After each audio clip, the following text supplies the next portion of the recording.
Speaker গত 18 মার্চে আরামে ছিলেন, সেই আরাম এখন আর হচ্ছে না।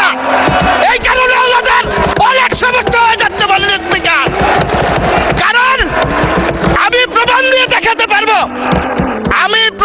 দেখাতে পারবো বৈষম্য বিরোধী ছাত্র আন্দোলনের একজন নেতা, তার বক্তব্য আছে, সে একজনের সাথে গল্প করছে, বলছে যেইভাবে আমরা কাটিয়েছি, মঞ্চে আছে প্রধান উপদেষ্টার বাসায় ঢুকে গিয়েছি, মঞ্চে আছে তার বেডরুমে ঢুকে গিয়েছি, মঞ্চে আছে সচিবের রুমে ঢুকে গিয়েছি, এখন তো আর সেই সুবিধা পাওয়া যাচ্ছে না। মাননীয় স্পিকার, আমরা নতুন সংসদে এসেছি, আমাদের অনেক সদস্যই নতুন করে সংসদে এসেছেন।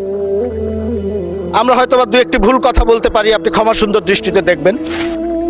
প্রথম দিকে ঠিকই ছিল, কয়েকদিন যাবৎ খুব একটা অস্থিরতা লক্ষ্য করছি আমাদের মাননীয় বিরোধী দলের সদস্যদের মধ্যে।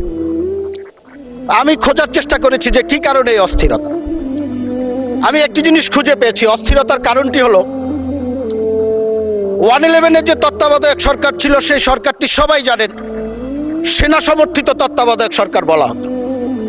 আর গত 18 মার্চ যে সরকারটি ছিল, সেই সরকারটিকে কিন্তু এই যে আমাদের আজকের যারা বিরোধী দলীয় নেতৃবৃন্দ আছে, সেই জামাত ইসলাম এবং এনসিপি সমর্থিত সরকার হিসাবে সবাই সেই সরকারটিকে অবহিত করেছে। আজকে মাননীয় স্পিকার, আমি আপনার প্রোটেকশন চাচ্ছি। আজকে কথা বলতে দিতে হবে। মাননীয় স্পিকার, কথা বলতে দিতে হবে। মাননীয় সদস্যবৃন্দ, মাননীয় স্পিকার, কথাটি বললাম এই কারণে, কথাটি বললাম এই কারণে যে গত যে 18 মাস মাননীয় স্পিকার, গত 18 মার্চে আরামে ছিলেন, সেই আরাম এখন আর হচ্ছে না। এই কারণে আমাদের অনেক সমস্যা হয়ে যাচ্ছে মাননীয় স্পিকার। কারণ আমি প্রমাণ দিয়ে দেখাতে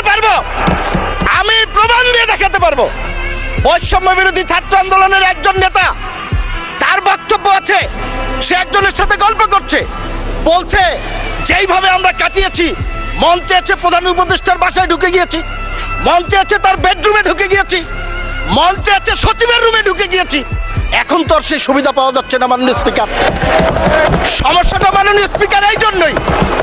আমি একটি কথা বলতে চাই আরেকটি বিষয়ে।